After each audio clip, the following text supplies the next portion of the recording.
Chemical hair டைக்கு bye சொல்லிட்டு natural hair டைக்கு ஹை சொல்லுங்க. அமோனியா சல்ஃபேட் PPD இல்லாமல் தயாரிக்கப்பட்ட GK நேச்சுரல்ஸோட natural black hair tie.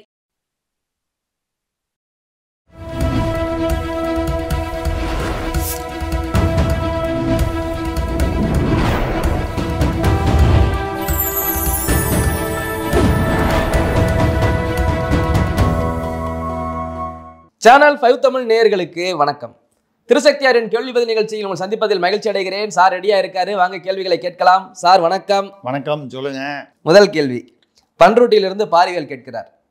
துரோகத்துக்கான Nobel பரிசு எடப்பாடிக்குத்தான் என்கிறாரே செங்கோட்டையன். எனக்கு இவங்களெல்லாம் தாண்டி இந்த நோபல் பரிசை பார்த்தா ரொம்ப பரிதாபமாக இருக்குது.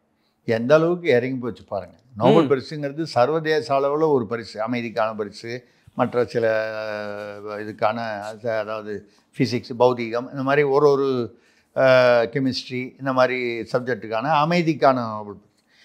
அந்த ஆள் இவர் ட்ரம்ப் நான் தான் 7 சண்டை நிறுத்தினேன், 7 போரை நிறுத்தினேன், எனக்கு தான் நோபல் பரிசு கொடுக்கணும்னு கிட்டத்தட்ட திராவிட மாடலில் இல்லை நம்ம காங்கிரஸ் மாடலில் கூட சொல்லலாம். ஏன்னு கேட்டால் நேரு அவரே அவருக்கே பாரத ரத்னா கொடுத்துக்கிட்டாரு. இந்திரா காந்தி அவங்களுக்கு பாரத ரத்னா கொடுத்துக்கிட்டாங்க.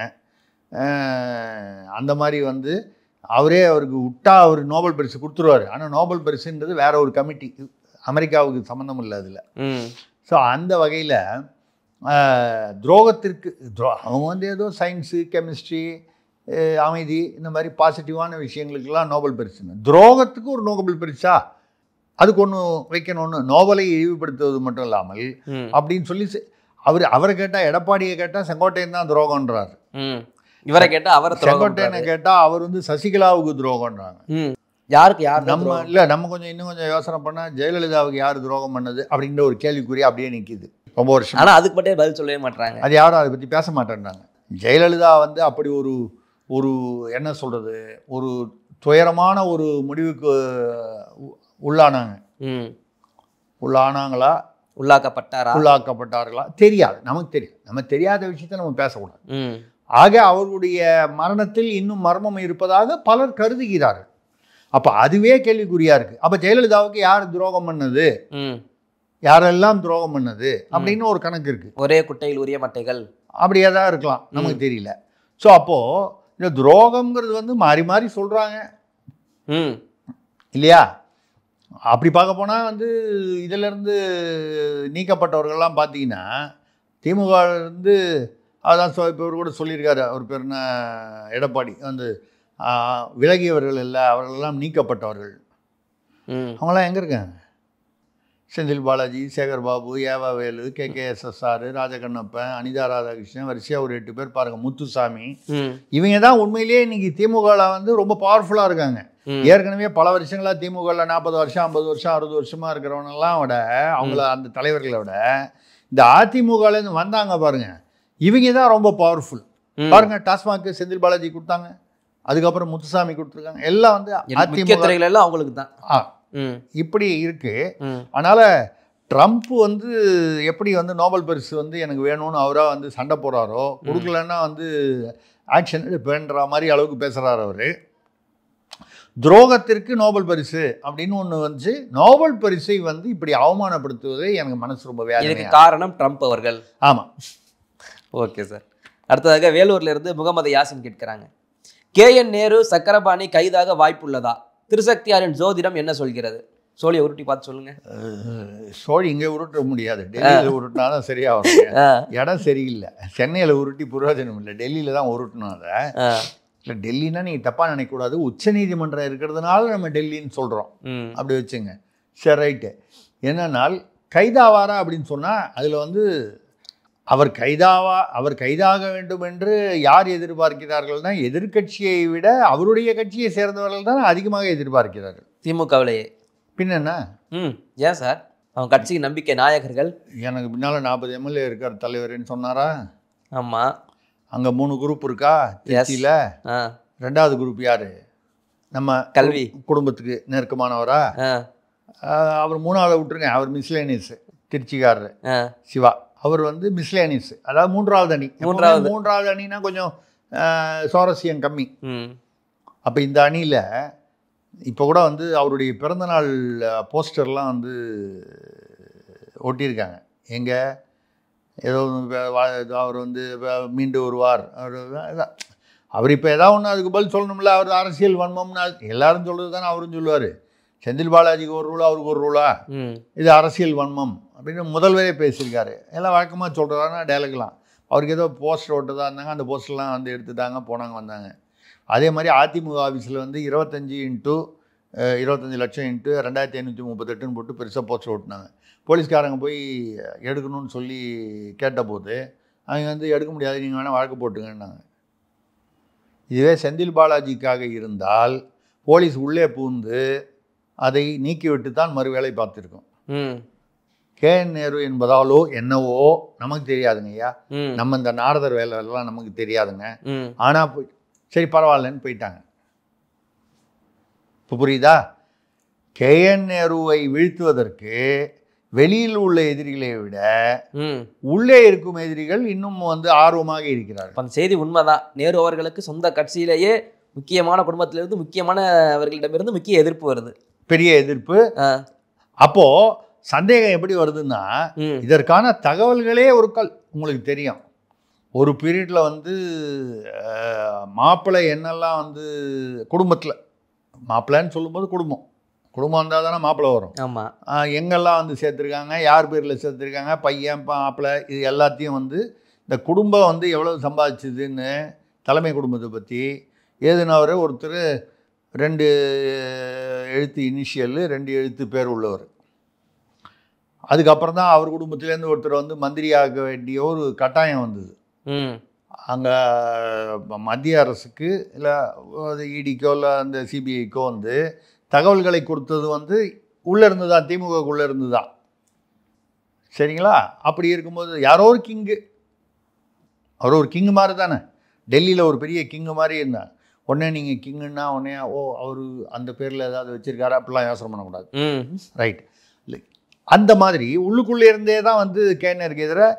இன்னொரு விஷயம் பார்த்தீங்கன்னா, ஒரு பிரபலமான சர்ச்சைக்குரிய யூடியூபர் ஒருத்தர் வந்து அவருக்கு வந்து தகவல்கள் கொடுத்தது பூரா திமுகவை பற்றி தகவல்கள் கொடுத்து போதா இவர் தான் அந்த ரைட்டில் போய் எடுத்துகிட்டு போனாங்க. இவருடைய கேஎன்ஆருடைய உதவியாளர் மூலமாக தான் அந்த சர்ச்சைக்குரிய யூடியூபருக்கு வந்து தகவல்கள் போன அப்படிங்கிறது உறுதியாச்சு, காவல்துறையில் வந்து பேசப்பட்டது. அப்போ அவர் வந்து அங்கே உள்ள உள்குத்து பண்ணார். இப்போ அவரை பதிலுக்கு உள்குத்து, இது நியாயமாக, யார் பக்கம் நியாயம் அதெல்லாம் நம்ம பேசலை. ஆக கேஎன் நேரு கைதானாலும் நான் என்ன, இது ஒரு பக்கம் இருக்க, கேஎன் நேரு கைதானால் உள்ளே இருப்பவர்களே சந்தோஷப்படுவார்கள். ஏன்னு கேட்டால் 2026 தேர்தலில் கேஎன் நேரு திருச்சியில் வந்து அவருடைய ஆளுமை ஆதிக்கம் குறைந்து விடும். சரி, அவர் உள்ளே போயிடுவார், ஆதிக்கம்லாம் குறைஞ்சிடும். ஜெயிக்கணுமே, அவர் இருந்தால் தானே ஜெயிக்க முடியும். எங்கால் இருக்கார்ல, யாரு? கல்வி. என்ன சார் அவர் இவரோட எக்ஸ்பீரியன்ஸுக்கு அவர் ஒத்து வருவாரா? இல்லைங்க, நீங்கள் நம்ம ஆளுங்களை வந்து சரி ஒரு சின்ன உதாரணத்தோடு அதை முடிச்சிருக்கோம். மூக்க அழகிரி அவர்கள் மதுரையில் வந்து கிட்டத்தட்ட ஒரு ஏகாதிபத்தியம் நடத்தியிருந்தார். சரிங்களா? அவருக்கும் அப்போ வந்து திரு ஸ்டாலின் அவர்களுக்கும் பெரிய பிரச்சனை. ஒரு அதிமுக திமுகவுக்கு எதிரான பிரச்சனை, அவங்களுக்குள்ள உள்ள பிரச்சனையை விட அதிகமான பிரச்சனையாக இருந்தது. எந்த அளவுக்குன்னா வந்து கொலை, தினகரன் எரிப்பு, இப்படி அதாவது வன்முறை, படுகொலை, இப்படி அண்ணன் தம்பிக்குள்ளே உள்ள தகராறில் ஒரே கட்சி, ஆனால் வந்து ஒரு படுகொலையெல்லாம் நிகழ்கிற அளவுக்கு மோசமாக இருந்தது. அதுக்கப்புறம் ஏதோ ஒரு பீரியடில் அவருக்கு டம்மி ஆகிட்டார், இல்லை ஆக்கப்பட்டார் மூக்க அழகிரி. இன்றைக்கி என்னவா இருக்கார்? கட்சியில் ஒன்றும் இல்லை, அவர் ஒதுங்கி இருக்கார். அப்போ அன்றைக்கி அவ்வளோ பவர்ஃபுல்லாக இருந்தவர் இன்றைக்கி ஒதுங்கிட்டார். அவர் கூட இருந்தாங்க. அப்போ நான் இந்தோனேஷியாவில் இருந்தேன், அவர் மந்திரியாக இருக்கும்போது அங்கே வந்திருந்தார். நான் தான் தமிழ் சங்கம் தலைவராக இருந்ததுனால வரவேற்று இந்த தூதரகத்துலேருந்து கேட்டுக்கிட்டாங்க, அவர் வந்து நீங்கள் தான் வந்து கோஆர்டினேட் பண்ணணும். ஏன்னா அவர் வந்து இங்கிலீஷும் பேச மாட்டார், ஹிந்தியும் பேச மாட்டார். அங்கே இருக்கிற தூதர் வந்து அம்பாசடர் வந்து தமிழ் பேச மாட்டார், வட இந்தியர். நீங்கள் இருந்தீங்கன்னா நல்லாயிருக்கும். ரெண்டாவது அவர் வராருன்னா கூட்டம் சேர்க்கணுமே. ஒரு யார் அரசியல்வாதி வந்தாலும் மந்திரி வந்தாலும் எதிர்பார்ப்பாங்க ஒரு மினிமம் கூட்டம்.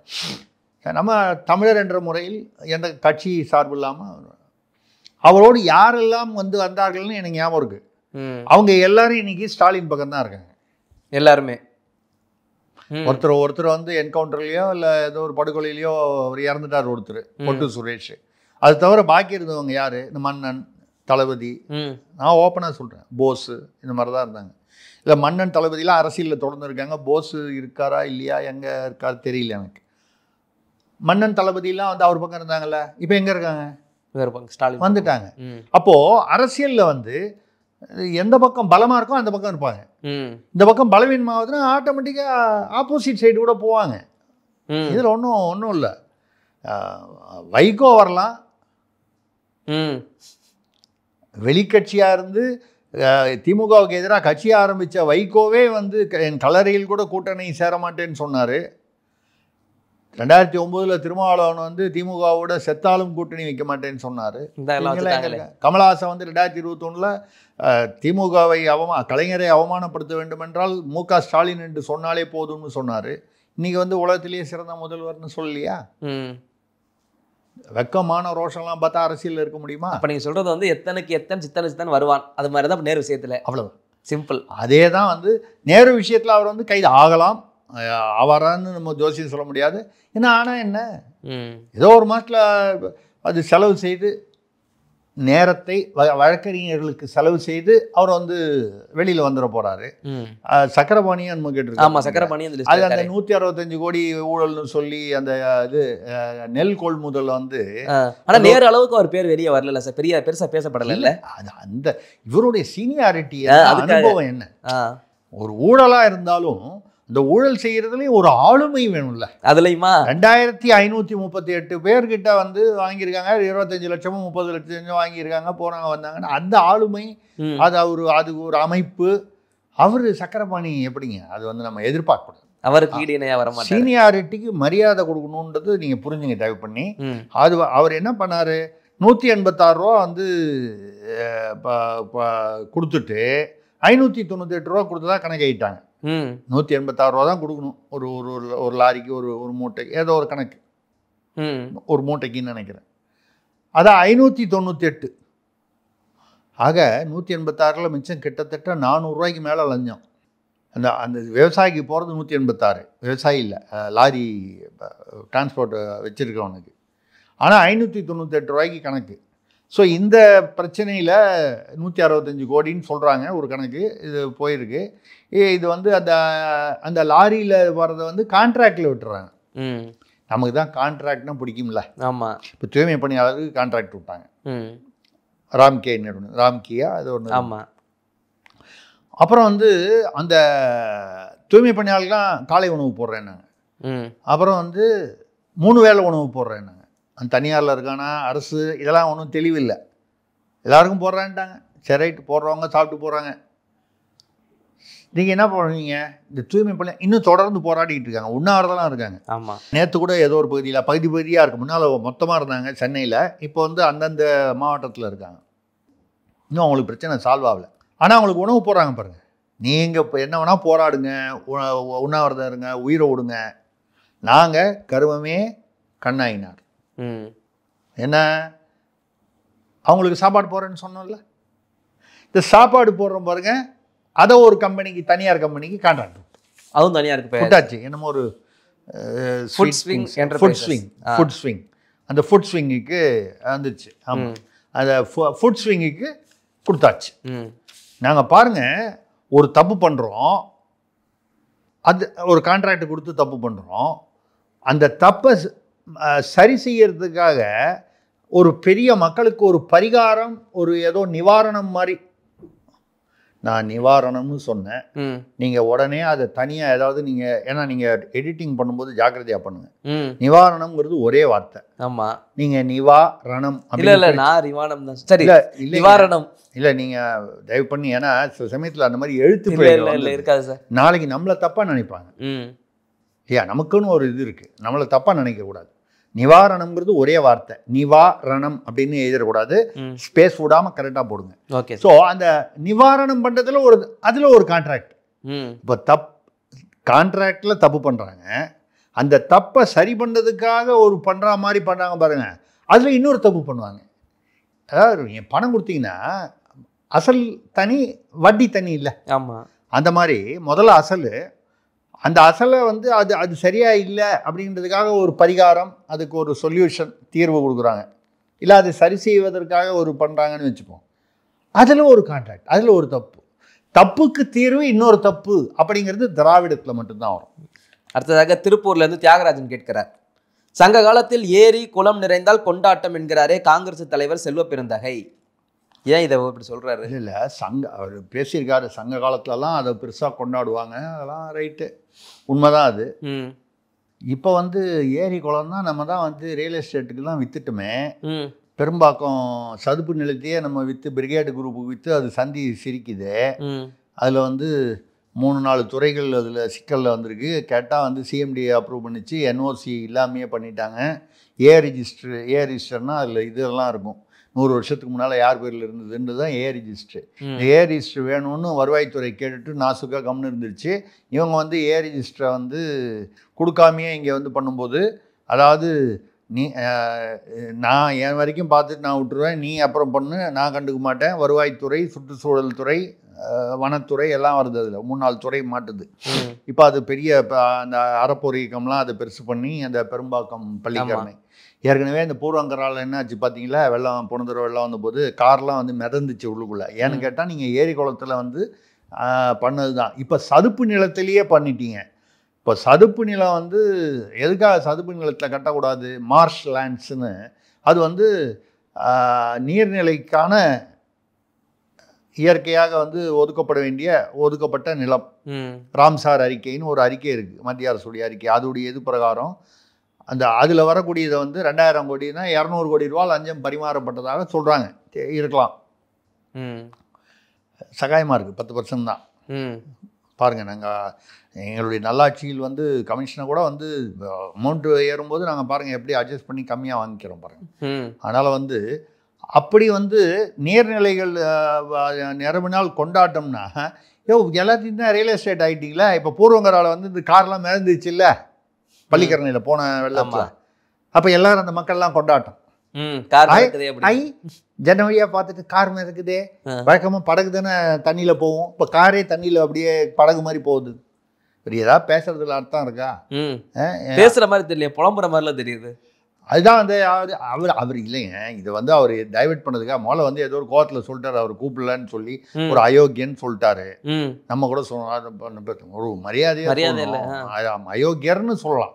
அயோக்கியன்னு ஒருத்தர் போய் சொல்லாமா, மரியாதை குறைச்சல் இல்லையா அப்படின்னு. அப்புறம் இல்லை நான் ஒரு அதிகாரி தான் சொன்னாங்கன்னு ஏதோ பேசினார். ஆனால் வந்து துரைமுருகன் அண்ணன் அவர்கள் வந்து பதில் கொடுத்தாரு, ரொம்ப வருத்தமாக இருக்குது அவர் பேசுனதுன்னு. பதிலுக்கு இவர் வந்து அவர் பேசுனது தான் எனக்கு வருத்தமாக இருக்குன்னு ஏதோ பேசினாங்க.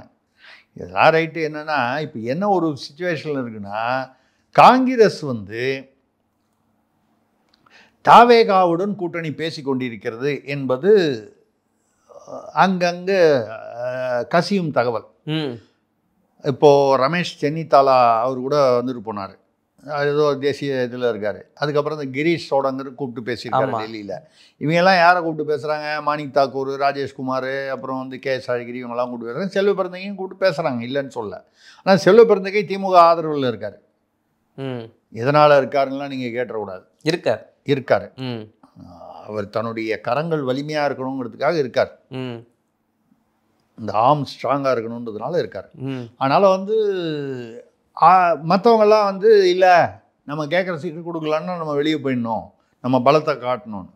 எனக்கு தெரியல எந்த தொகுதியில் காங்கிரஸுக்கு வந்து பலம் இருக்குது இப்போ தமிழ்நாட்டில்னு. நானும் தேடி தேடி பார்க்குறேன், 234க்குள்ளே வரல, வெளியில் எங்கேயாவது வருதான்னு தெரில. என்ன தாவேகாவுடன் பேசுகிறார்கள் என்றால், பிரியங்கா காந்தி அவர்கள் இந்த விஷயத்தில் ரொம்ப ஈடுபாடாக இருக்காங்க. தாவேகாவோட தனியாக வந்து ஒரு கூட்டணி அமைக்கணும், பாஜகவோட அவங்க போயிடக்கூடாது, காங்கிரஸோட வந்து தாவேகாவை பண்ணி தமிழ்நாடு, கேரளா, பாண்டிச்சேரி 3 இடத்துலையும் இந்த கூட்டணி இருக்கணும். அங்கெல்லாம் துணை முதல்வர் கொடுத்துடலாம். தமிழ்நாட்டில் ஒரு கால் இந்த கூட்டணி ஜெயித்தால் அத்தைக்கு மீசை முளைத்தால் விஜயை முதல்வர் ஆக்கிவிடலாம். அப்போ மற்ற இடத்துல துணை முதல்வர், பாண்டிச்சேரியில், கேரளாவில் என்ன, அங்கே மற்ற இடங்கள்லாம் வந்து இண்டி கூட்டணி, காங்கிரஸும் மார்க்சிஸ்ட்டும் ஒன்றா இருக்குது. ஆனால் அதே வயநாட்டில் யார் நின்னா, இவர் ஒரு சீனியர் காங்கிரஸ் தலைவரோட மனைவி, இவர் இவர் பேர் என்ன, கம்யூனிஸ்ட் தலைவர் டி ராஜாவுடைய மனைவி ஆனி ராஜாவோ என்னமோ, அவங்க நிற்கிறாங்க. எதிரில் வந்து முதல்ல ராகுல் காந்தி நின்னாரு, அடுத்த பிரியங்கா காந்தி வந்துட்டாங்க. ஆக அங்கே காங்கிரஸும் கம்யூனிஸ்ட் மார்க்சிஸ்டும் வந்து அங்கே எதிரிகள் எங்கள் கேரளாவில் மட்டும். ஆனால் தேசிய அளவில் இண்டி கூட்டணியில் ஒன்றா இருக்காங்க. இது மாதிரி நிறையா வேடிக்கை இருக்கும். அது இண்டி கூட்டணியில் அந்த மாதிரி தமாஷெலாம் நடக்கும். அந்த வகையில் கேரளாவில் காங்கிரஸ் ஆட்சி, ஏன்னா கேரளாவில் பார்த்தீங்கன்னா ஒன்று இது வரைக்கும் இருந்தது வந்து காங்கிரஸ் ஆட்சி, இல்லைன்னா கம்யூனிஸ்ட் ஆட்சி. பிஜேபி இது வரைக்கும் கேரளாவில் இருக்குது, முன்ன விட இப்போ வளர்ந்துருக்கு. ஆனால் ஆட்சியை பிடிக்கும் அளவுக்கு இருக்கான்னு சொல்ல முடியாது. அப்போ மறுபடியும் காங்கிரஸ் அங்கே ஆட்சியை பிடிக்கணுன்னா விஜய்க்கு அங்கே ரசிகர்கள் இருக்காங்க. நமக்கு ரசிகர்கள் தொண்டர்கள் ரெண்டும் ஒன்று தானே. அதில் அஃப்கோர்ஸ் ஸ்கூல் பசங்களாக இருந்தால் வாட்டு போட முடியாது. 18 வயசுக்கு இருந்தால் அது ஏதோ அந்த வாக்களிக்கிறதுக்கு எவ்வளோ வயசோ அது கீழே இருந்தாங்கன்னா போட முடியாது. ஸ்கூல் பசங்கன்னா 18, 15, 16 இப்படி தானே இருக்கும். 14, 15 அப்படி தானே இருக்கும்.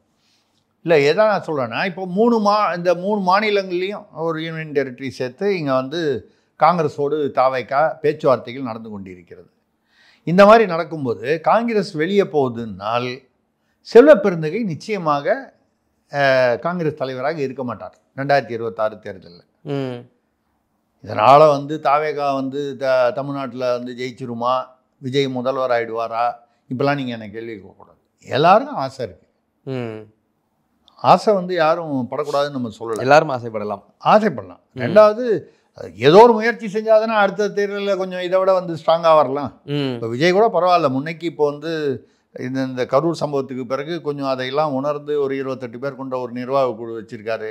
அதுக்கப்புறம் வந்து ஒரு விஷயங்களும் அரசியல் நிகழ்வுகளை, இந்த நெல் கொள்முதல், கோவை சம்பவம் உட்பட, கோவை சம்பவத்துக்கு வருவோம், அது கோவை சம்பவம் உட்பட அவ்வப்போது நிகழ்வுகளுக்கு வந்து ரியாக்ஷன் கொடுக்குறாரு. நம்ம ஆரம்பத்துலேருந்து அவரை பற்றி சொன்ன விமர்சனமே இதான். நிறைய பேர் வந்து என்ன வந்து தாவேகாவுக்கு நீங்கள் எதிரி அப்படின்னா வந்து திமுகவிடம் பெட்டி வாங்கி விட்டீர்களா? நம்ம என்ன சொல்கிறோம், ஐயா வாங்க, புது வரவுகள் மாற்றங்கள் நிச்சயமாக தமிழ்நாட்டிற்கு தேவை. ஆனால் வர்ற மாற்றம் ஏமாற்றமாக இருந்து விடக்கூடாதுன்னு சொல்கிறோம். நீங்கள் சரியாக அரசியல் பண்ணுங்கன்னு சொல்கிறோம். நமக்கு இருக்க ஏதோ சிற்றறிவில் அனுபவத்தில் நம்ம வந்து இப்படியெல்லாம் பண்ணலாமே அப்படின்னு சொல்கிறோம். இப்போ அதான் பண்ணுறாரு. நான் சொல்லி பண்ணுறாருன்னு நான் சொல்லலை, அவராக உணர்ந்துக்கிட்டு பண்ணுறாரா, அது யார் சொல்லி பண்ணுறாரா தெரியாது. நம்ம 2-3 தடவை பேசியிருக்கோம். இந்த கரண்ட் அஃபேர்ஸை பற்றி அவர் வந்து கமெண்ட் கொடுத்துக்கிட்டே இருக்கணும். இப்போ அண்ணாமலை கொடுக்குறாருல. ஆமாம், அண்ணாமலை வந்து இப்போது பிஜேபியில் 2க்குள்ள 1 தொடுங்க, மோதிர விரலுக்கு பக்கத்து விரல், மோதிர நடுவிரல், இதுதான் மோதிரம். ரைட்டு, என்ன இதுதான் மோதிர விரல். இல்லை நீங்கள் சொல்கிறது எப்படினாலும் நம்ம மாற்றலாம்ன்றதுக்காக நான் ஒரு உதாரணம் சொன்னேன். சரி ரைட்டு. அது வந்து நான் பிஜேபியில் இருக்காரா இல்லையானது இப்போ தெரியாது. இந்த மாதிரி தான் இருக்குது. இப்போ நான் மோதிரம் மாதிரி தான் இருக்குது. இப்போ விரலையே மாற்றுறதா மோதிரத்தை மாற்றுறதா உங்களுக்கு புரியணுன்றதுக்காக அது ப்ராக்டிகல்ஸ் உங்களுக்கு கண்டக்ட் பண்ணேன். சரிங்களா? இப்போ தெரியல. இப்போ கூட ஏஎன்ஐயில் போய் ஏதோ அந்த கோவையை பற்றி கேட்டாங்க, கோவமாக பேசியிருக்காரு. என்ன நீங்கள் விரட்டிட்டீங்க, மிரட்டிருக்கீங்களா போகணும். அவர் அரசியல் இருக்காருன்னு சொல்லி கேட்குறாங்க. இப்படியே அவர் ரொம்ப பேசிக்கிட்டு இருந்தாருன்னா அப்புறம் அவர்கிட்ட போய் அப்புறம் வந்து அண்ணா வாங்க நான் ஏதாவது சொல்கிறேன்னா கூட அது இல்லைங்க அப்புறம் வரேங்கன்ட்டு போயிடுவாங்க. மீடியா அப்படி தான் இருக்கும். பரபரப்பு எங்கே இருக்கோ அங்கே தான் போவாங்க மீடியா.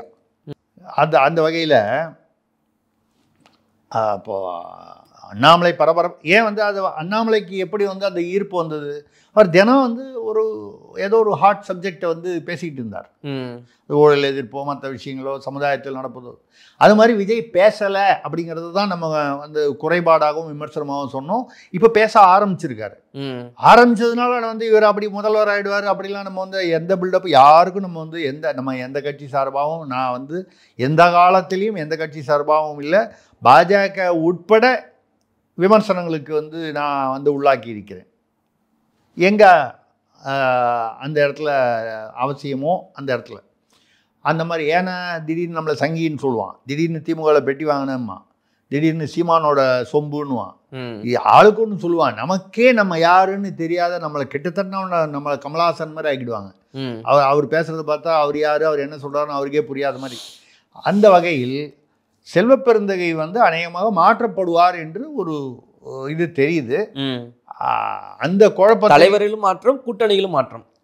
கூட்டணியில மாற்றம் வரும்போது தான் தலைவரை மாற்ற வேண்டிய அவசியம் வருது. ம் நீங்க தலைவரை மாத்துறதுனால கூட்டணி மாறல, ம் கூட்டணி மாற்றம் வருவதனால் தலைவரை மாற்ற வேண்டிய கட்டாயம் வருகிறது. ம் அதுதான். இவர் திமுகவுக்கு நெருக்கமா இருக்கவர், இவர் எதுக்கு ம் அந்த நெருக்கமா இல்லாத ஒரு ஆளை போடுங்கன்னு நான் சொன்னேன். ராகுல் காந்திக்கு வேண்டிய மாணிக் தாக்கூர் வரலாம், இல்லை வேற யாராவது வரலாம், தெரியல.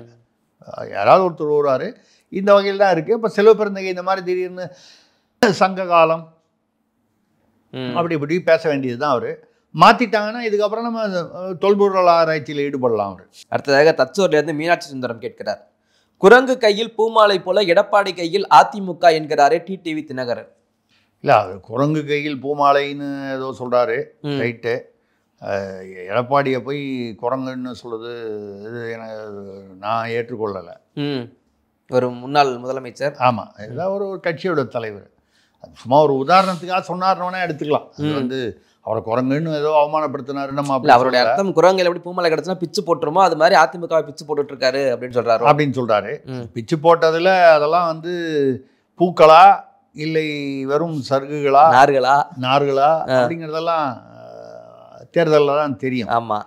இப்போ செங்கோட்டையன் கூட வந்து இப்போ இதில் வந்து அதான் செங்கோட்டையன், ஓபிஎஸ், டிடிவி, சசிகலா 4 பேரும் ஒன்றா சேர்ந்துருக்காங்கன்னு சொல்ல முடியல. டிடிவி தினகரனும் சசிகலாவும் சந்திக்காமையே தவிர்த்துட்டாங்க. ஒரு சேர்ந்தா மாதிரி ஒரு பாவனை இருக்குது.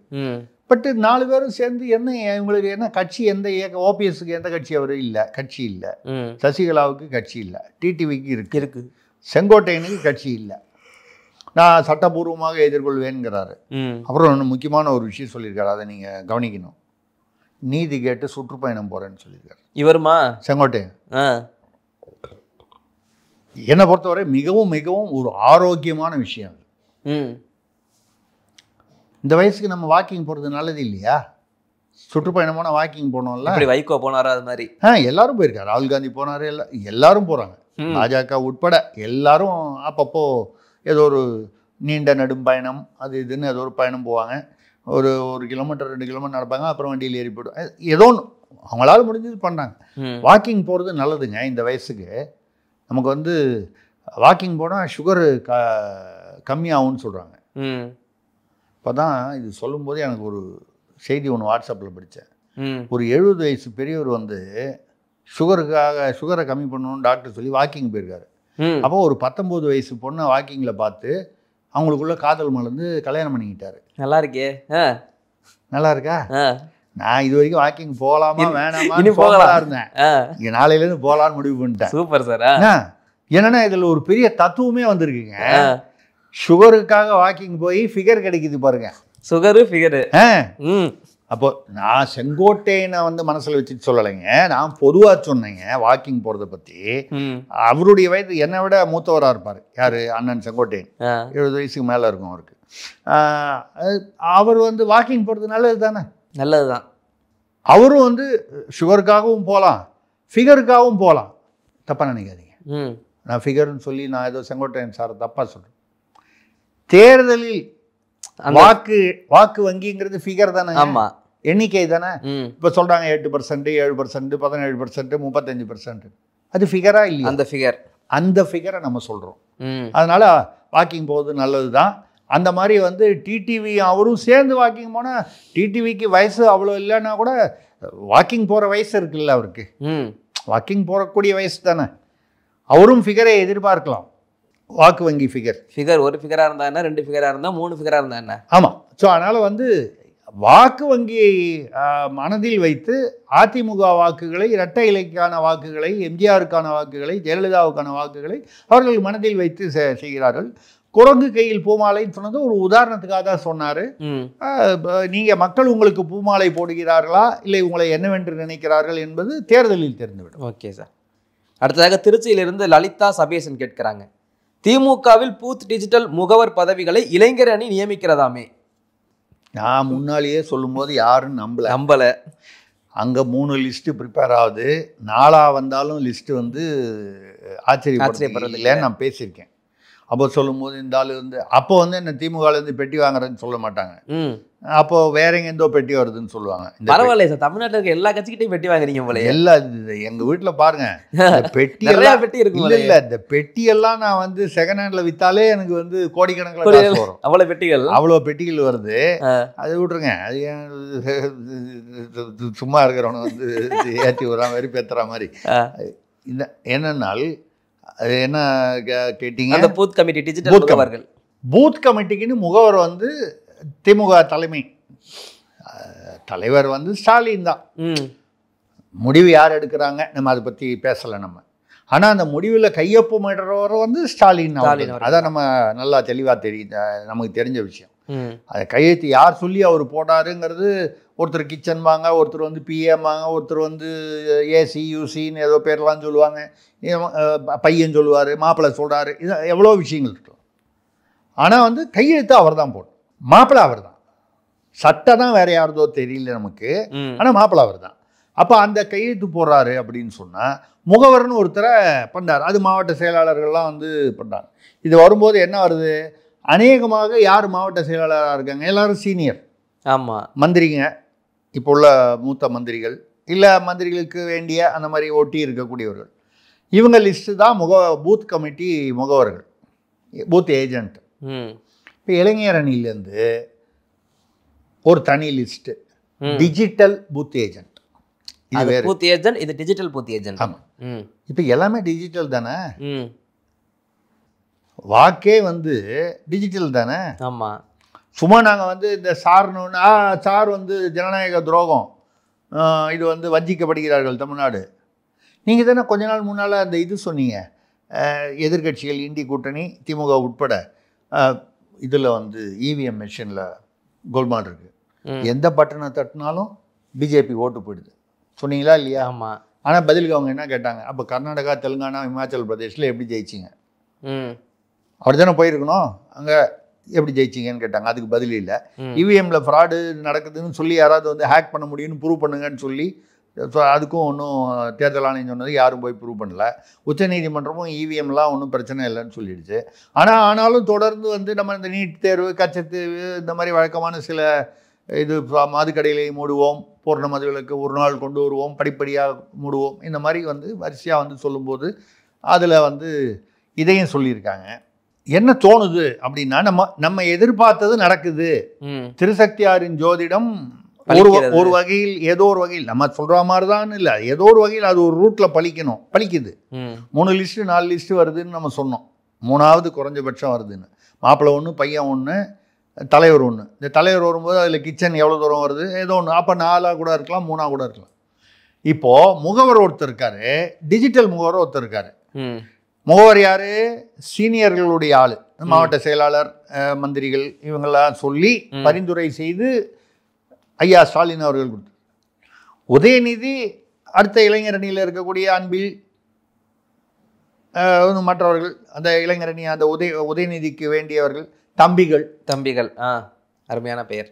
அந்த தம்பிகள், அந்த தம்பி இந்த ஈசிஆரில் வீடு கட்டினாருன்னாங்க, பங்களா, ஸ்விம்மிங் பூல் கட்டினவர், அவர் போனது, அந்த மாதிரி தம்பிகள் பொதுவாக சொல்லிவிடுமே, தம்பிகள்.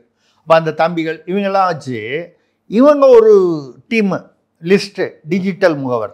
இப்போ உங்களுக்கு புரியுதா? மற்ற கட்சியில் வந்து விரிசல் வந்தால் வெளிப்படையாக தெரியுது அது. இப்போ குரங்கு கையில் பூமாலைன்னு அவர் பேசினார் டிடிவி, அது அதிமுகவில் உள்ள விரிசல் தானே, அப்படி தானே அமமுகவே வந்துச்சு. இல்லை வந்து உள்ள செங்கோட்டையன் அங்கேருந்து அதிமுகலேருந்து பிரிஞ்சு வந்துட்டார், நீக்கப்பட்டவர், விளக்கப்பட்டவர், அதெல்லாம் ஒரு பக்கம். ஆனால் திமுகக்குள்ளேயும் உட்பூசல் நடந்து கொண்டிருக்கிறது. ஆனால் இவங்க அதுக்கு மேலே ஒரு பெரிய கருப்பு திராவிட போர்வையாக பார்த்து மூடிடுறாங்க. அதாவது இவங்க வந்து அந்த பூசல் வந்தால் கூட அதை நாசூக்காக கையாளும் அனுபவமும் தேர்ச்சியும், அதை நீங்கள் தேர்ச்சி அனுபவம்னு சொல்லலாம். நீங்கள் அப்புறம் வேறு ஏதாவது ஒரு வார்த்தையில் சொல்லிவிட்டு அப்புறம் நான் மாட்டிக்கூடாது. அதனால் வந்து அந்த அனுபவமும் தேர்ச்சியும் அங்கே இருக்குது. நீங்கள் முகவர் போடுறீங்க, நாங்கள் டிஜிட்டல் முகவர் போடுறோம். இதில் யார் பெரியவன்னு பார்த்துருவான்னு அங்கே வருமா வராதா? கண்டிப்பாக. அப்போ என்ன, யார் வந்து அங்கே வந்து பவர்ஃபுல்லாக இருப்பாங்கன்னு கேட்டால் முகவரை விட டிஜிட்டல் முகவர் தான் பவர்ஃபுல்லாக இருப்பார். அப்போ டிஜிட்டல்னால் அவ்வளோ பவர் அப்படி இல்லை. முகவர் போட்டது யார்? பெரியவர், மன்னவர். டிஜிட்டல் போட்டது யாரு? சின்னவர். சின்னவர் பெருசா பெரியவர் பெருசா? சின்னவர் தான் பெருசு. கரெக்ட். நீங்கள் திராவிட மாடல் கரெக்டாக ஃபிட் ஆகிட்டீங்க. கேள்விகள் எல்லாம் முடிந்து விட்டது. இன்றைய நாள் காதோடு வந்து திருநெல்வேலியில் பார்த்தீங்கன்னா கல்குவாரிகள். இந்த கல்குவாரிகள் வந்து அது ஒரு பெரிய வியாபாரம். இந்த தென் மாவட்டங்களில் கல்குவாரி கல்லை பேத்து எடுத்துகிட்டு போகிறது. அவங்ககிட்ட வந்து போய் இன்ஸ்பெக்ஷனுக்கு போகிறாங்க ஆய்வுக்காக. ஏதோ தவறு, அது இவ்வளோ தான் எடுக்கலாம், ஆனால் ட்ரோன் வச்சு கண்டுபிடிச்சா அதிகமாக எடுத்திருக்காங்க. அதுக்கு வந்து 15 கோடி ரூபா லஞ்சம் கேட்டிருக்காங்க ஒரு குறிப்பிட்ட சில அவங்கக்கிட்ட. என்னென்னா 5 கோடி எங்களுக்கு அதிகாரிகளுக்கு, 10 கோடி மேலே கொடுக்கணும் அப்படின்னு சொல்லி கேட்டிருக்காங்க. இப்படி பத்திரிகையில் செய்தி வந்திருக்கு. இதை தவிர பார்த்தீங்கன்னா நான் விசாரித்த போது ஒரு குவாரிகள் அவங்களுக்குன்னு சங்கம் இருக்குது. ஒரு மாவட்டத்தில் உள்ள குவாரிகள் சங்கமும் 100 கோடி ரூபா தேர்தலுக்காக கொடுக்கணும். ஒரு 20-25 மாவட்டத்திலேயாவது கல்குவாரி இருக்கக்கூடிய மாவட்டம் வரும். அதை தவிர க்ரஷர்கள்னு இருக்குது, அதை ஜல்லியாக வந்து உடச்சி பண்ணுறது. அவங்க வந்து ஒரு மாவட்டத்துலேயும் 150 கோடி ரூபா கலெக்ஷன் பண்ணி, எத்தனை பேர் இருக்காங்களோ அவங்க. இந்த க்ரஷரை வந்து இப்போ தான் வந்து இதுக்காக என்ன பண்ணாங்க, கொஞ்ச நாள் முன்னால் ஒரு யூனிட்டுக்கு வந்து ஏதோ 1000 ரூபாய் என்னமோ இன்க்ரீஸ் பண்ணிட்டாங்க. அப்படி பண்ணாங்கன்னா அவனுக்கு லாபம் வரும். அப்போ தானே அவங்ககிட்ட நம்ம நிதி வாங்க முடியும். அப்படி பண்ணால் என்ன ஆகுதுன்னா 3.5 யூனிட் வந்து ஒரு லோடு அப்படின்னா கிட்டத்தட்ட 3500-4000 ரூபாய் இன்க்ரீஸ் ஆகுது. இது யார் தலையில் வருது? இந்த ஜல்லியை யார் வாங்குறான்? பொதுமக்கள் தான் வீடு கட்டுறதுக்காக வாங்குவான். கான்ட்ராக்டரு, ட்ரேடரு இதெல்லாம் தாண்டி வரும். கடைசியில் வந்து அடிப்படையில் வந்து பொதுமக்கள் தலையில் தான் அந்த செலவு வருது. அதாவது விலை உயர்வு வருது. ஜல்லி விலையா அவன் என்ன பண்ணுவான்? ஜல்லி விலையை ஆட்டோமேட்டிக்காக ஏற்றுவான். இப்போ வந்து இந்த கிட்டத்தட்ட ஒரு பக்கம் நேரு விஷயம் ஓடிக்கிட்டு இருக்கு இல்லையா, 25 இது வந்து இதில் வந்து மாதம் தனி கொடுக்கறது தனி. இதில் வருவாய்த்துறை அவங்களுக்கு கொடுக்கணும், காவல்துறைக்கு கொடுக்கணும், அதுக்கப்புறம் கனிம வளத்துறைக்கு கொடுக்கணும். இந்த 3 துறைக்கும் தனித்தனியாக கொடுக்கணும். அது போக இப்போ வந்து ஆய்வு போகும்போது தப்பு பண்ணியிருந்தாங்கன்னா அந்த தப்பை மூடி மறைப்பதற்காக தனியாக கொடுக்கணும். இதையும் தாண்டி தேர்தலுக்காக 100 கோடி ஒரு மாவட்டம் குவாரி க்ரஷர் வச்சுருக்கிற 150 கோடி. அப்போ அதில் ஒரு மாவட்டத்துக்கு 250 கோடி வச்சுக்கிட்டிங்கன்னா ஒரு 25 மாவட்டத்தில் இந்த கல்குவாரி க்ரஷர்லாம் இருக்குன்னா 6000 கோடிக்கு மேலாச்சு. இது யாருக்கு இப்போ யாருக்கு அமைச்சர் அப்படின்னு பார்த்தா ஒரு ரொம்ப வயதானவர் இருந்தார். அவர்கிட்டேருந்து மாற்றி அவருக்கு சட்டத்தை கொடுத்துட்டு சட்டம் வச்சுருந்தவர்களுக்கு ராகவ ராஜாராம் அப்படின்னு சொல்லி அவர்கிட்ட கொடுத்துட்டாங்க. அப்புறம் இன்னொன்று வந்து சுற்றுச்சூழல் துறையும் இதில் வரும். அதை யார் வச்சுருக்காங்கன்னா தங்கம் தென்னரசு. ஆமாம், இவங்க வச்சுருக்காங்க. இந்த அமைச்சர்கள்லாம் வந்து இதில் ஈடுபட்டிருக்காங்களா இல்லையா நமக்கு தெரியாது. ஆனால் இந்த கீழேந்து வசூல் பண்ணாங்க பாருங்கள். அவங்க சொல்லும்போது என்ன சொல்கிறாங்களா, நாங்கள் மேலே கொடுக்கணும் அவர் சொல்லியிருக்காருன்னு இவங்க பேரெலாம் யூஸ் பண்ணுறாங்க. நம்ம வந்து என்ன சொல்கிறோன்னா இந்த மாதிரி அவங்க பேரெலாம் யூஸ் பண்ணுறது தப்புன்னு தான் நம்ம சொல்கிறோம். வசூல் பண்ணுறது தப்பு அது. ஆனால் நம்ம சொன்னால் கேட்க போகிறது இல்லை. ஏறக்குறைய தேர்தலுக்காக குவாரிகள் க்ரஷர்கள்ட்ட மட்டும் 6000 கோடி ரூபாய்க்கு மேலே வந்து வசூல். இதில் மட்டும் இன்னும் எவ்வளோ மணல் இருக்குது, டாஸ்மாக் இருக்குது, எவ்வளோ விஷயங்கள் இருக்குது தமிழ்நாட்டில். பத்திரப்பதிவு இருக்குது, வியாபாரிகள் இருக்காங்க. இந்த வசூல்லாம் தனி. இதில் மட்டும் 6000 கோடி வசூல் அப்படிங்கிறது தான் செய்தி. இதில் வந்து இந்த மந்திரிகள் முன்னால் இருந்தவர் வந்து பெரியவர் இருந்தார், மூத்தவர் இருந்தார். அவர்கிட்டேருந்து திடீர்னு மே மாதம்தான் பிடுங்கி ராகவ ராஜாராம்கிட்ட கொடுத்துட்டாங்க. சுற்றுச்சூழல் துறையும் அதில் வந்து ஒரு இடத்துல லிங்க் ஆகுது. இப்படி தேர்தலும் போது வசூல் வந்து அப்போது இவங்க கிட்டத்தட்ட ஒரு தேர்தலை வச்சு 10 தேர்தலுக்கான வசூல் பண்ணிடுறாங்க. ஒரு தேர்தலை கணக்கு காமிச்சு வசூல் பண்ணால் 10 தேர்தலுக்கு தாங்கும். இப்போ புரியுதா? அடுத்து எந்த கும்பனாலும் எங்கள் ஆட்சியை அசைக்க முடியாது. இதுதான் இன்றைய நாள் காதோடு. ஆமாம், அருமை சார். இன்றைய நாளுக்கான காதோடும் அருமை, மக்களின் கேள்விகளுக்கான பதிலும் அருமை. தொடர்ந்து அடுத்த நேரங்கள் சந்திப்போம். நன்றி, வணக்கம்.